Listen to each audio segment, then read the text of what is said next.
Who's not banging in any sort of goals or that buckets would or be anything? the Ohio State product, Mike Conley, who will be sidelined after suffering what just sounds like a really bad back injury. He injured, and it's not a fracture of your lower part of your vertebrae, but it's like similar in a way to a slip disc, and it's just not good. The back problems for NBA players usually occur in big men, not so much guards. But this is a guy who also had a torn Achilles last year and was sidelined as of like late March, early April. He signed a 5-year, $152 million contract to the tune of which people started gunning and saying, he's not worth that money. I will say it 100 times over to make sure people understand. It is better that Mike Conley gets $152 million than the Grizzlies owner does. Let the man make his money. Was he proving he was worth $152 million? Probably not. Was he proving that he deserved to be a guy that was in at least the runnings for a max contract? Yes. Mike Conley this season was playing the best basketball of his life through 17 games. When Mike Conley's healthy, he can be a difference maker on the court. He can be the best player on the Grizzlies, and their record was reflecting that. If you need the numbers, he was top 8 amongst all qualified point guards in many, many categories. For one, his PER, which is simply an offensive statistic, but still a guy that was mostly known more for his defensive ability, 23.64. That's higher than John Wall. That's higher than Kyrie Irving. That's higher than many players. I have to go to the next chart because I have it right here. Estimated wins added to your team. One of these ridiculous sabermetric statistics, although it actually means something. His 3.4 wins above replacement, higher than Kyle Lowry, higher than John Wall, higher than Kyrie Irving, and just behind the likes of Isaiah Thomas, Kemba Walker, and Steph Curry. And his true shooting percentage, the one thing that you would think that Mike Conley wouldn't finish top 10 in, nearly 60%. That takes into account your three-point shooting, your free throw shooting, and your inside the arc shooting. That 60% was just above. Tyus Jones only plays 15 minutes a game, so that's not a good way to do it. But George Hill leads all guards. Steph Curry is 3rd. Damian Lillard 5th. Chris Paul 6th. 7th, Kemba Walker 8th. Mike Conley. He was proven. He was proven he was worth at least some of the money. The only thing that sucks is it's a back-ended contract for the Grizzlies. So he made $26 million this year. In 2020, he's going to make $34 million. It's going to be a bitter one to swallow for the Grizzly owners, the Grizzly team fans, because you shell out this enormous amount of money, this max contract on a player who you're banking on to help establish a run for a team that has the physicality, it has talent in there. The Grizzlies are always the team that I look at, and I'm thinking, I wouldn't want to play against the Grizzlies.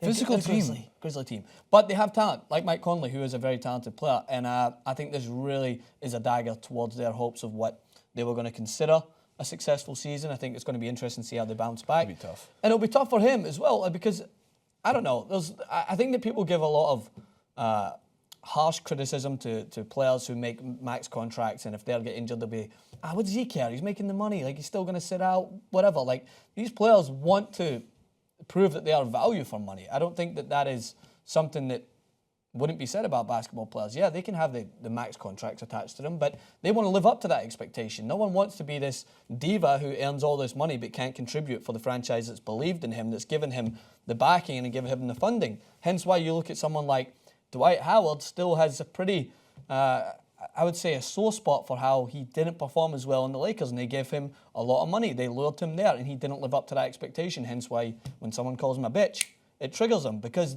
players, as much as they are athletes and we put them up on this pedestal, they have feelings. And those feelings sometimes are hurt. They're robots. And Mike Conley is a person who I don't think he'll be sitting back thinking, well, at least I've got this $26 million to use as a cushion. No, yeah, he's going to be he's not bad. It could be worse. He could be laying back on like $5 million or something. He'd be like, oh man. He'd be like, hey, hon, could you get the stack of hundreds in the freezer? I got a sore spot on my back. I put them in the freezer to cool them down. No, but I think he's going to be pissed. Any basketball player wants to play. That's what they want to do. And a back injury is something that isn't something like, oh, let's go and get surgery. Let's go and get your ACL repaired, which again is a rough injury as well. But back injuries they can be make or break at times. I think the back flares up more than any ACL, Achilles, even anything in your knees, like the ACL, MCL. That's a dangerous one because it affects your I always consider, like, there's no way to quantify how explosive you are as a player. I mean, Derrick Rose is such a clear-cut example of that. Pre-ACL, MCL, LCL, everything torn in both his knees. Like, the guy was one of the most unguardable guards the NBA's seen since Allen Iverson. His crossover was one of the nastiest. Now he can barely get up to dunk. And he still can, but in 2-3 years he won't be able to. I don't think he wants to try either. You see, You can tell it's tough. I mean, he's still got the ball handles, but he can't move. His body doesn't move as fast as he wants it to. I think this is going to happen with Mike Conley.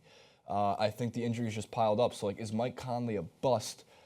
Unfortunately, I think this is a guy, it depends how you define bust, because I consider injuries to make you a bust-worthy player. I know Greg Oden didn't play nearly as much basketball as he could have because of the injury, so how would you know if he was really a bust if he never really played on the court? Well, Conley, I think, is in that weird gray area, because you look at Mike Conley and you go, when the Grizzlies were sinking and they were all healthy, they were a team that could get back to the Western Conference Finals. Yeah.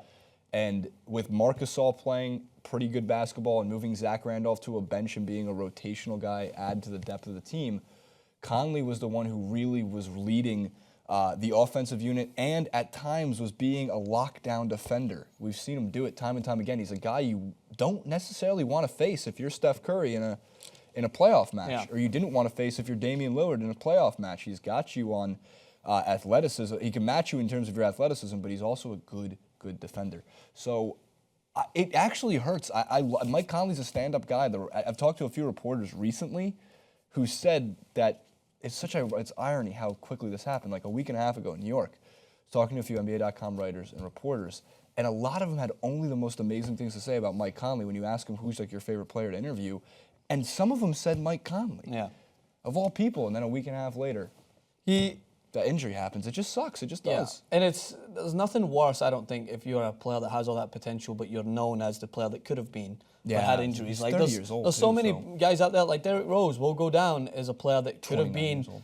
an all-star. That could have been not just an all-star, a Hall of Famer, because of the way he played in his early time. And unfortunately for Derrick Rose, he'll come out as a guy that exploded out of college, had a dream start at times, and then injuries have just plagued him, and now he is a versatile player that can add. He's not a player that's going to light up a court week in, week out. And the same thing can be said about a Mike Conley. Like, there's just athletes out there that, unfortunately, injuries just completely deter their career from a different direction. But there is some success stories that maybe Mike Conley can look at. As I'm saying, it's not as graphic as a Paul George injury, but look at Paul George. How many people thought when they seen that happen were like, there Jesus goes Paul Christ, George's there goes career. Paul George's How career. about Sean Livingston? And then he bounced back.